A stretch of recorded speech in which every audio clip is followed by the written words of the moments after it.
at the moment.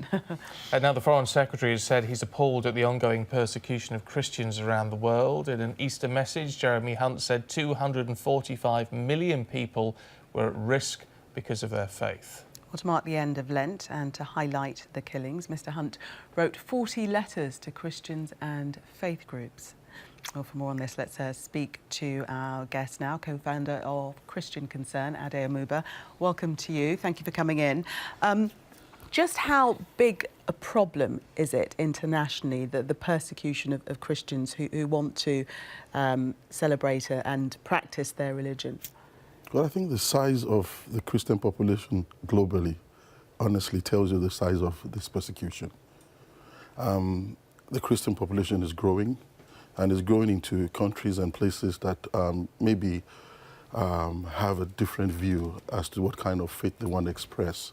And they've gone there to show love, speak truth in the process of it, like myself, set up a lot of social action projects to help the communities and also reach out. And opposition is greater than ever before. I've been a Christian all my life, you know, and I've been doing it 31 years in this country. And I've seen as well, even in our own country here, the marginalization. It's growing beyond what we can comprehend. It's interesting that you say there are more Christians than ever before. It is a faith that is growing. I mean, based on what? Because we look at this country, and obviously that congregation numbers are really, really plummeting. I mean, I will never base the growth of Christianity on this country. You have to look at other countries in the world where I come from. When I was young, I never believed the amount of millions that have converted to Christianity in Nigeria will ever happen, to be frank. Is huge, and I think it's also one of the concerns in northern Nigeria, the growth of it. And as I travel the world, and we have church branches in different parts of the world, remote areas, and I see the growth.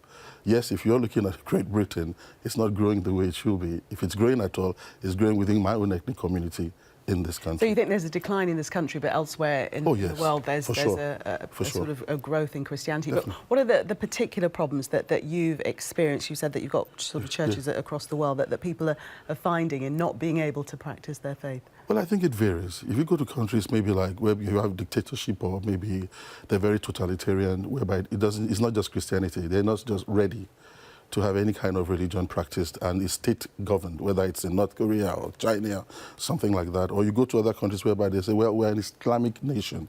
That means every other religion has to be controlled or even totally not tolerated. And then you move away from there and go to places like Nigeria, my country, whereby you go to the north and it's a massacre, bloody massacre of Christians in those places because Sharia wants to take a grip on it. And then you come here to certain parts of the West whereby I wouldn't say it's full-blown persecution, but I always said the beginning of persecution is marginalization.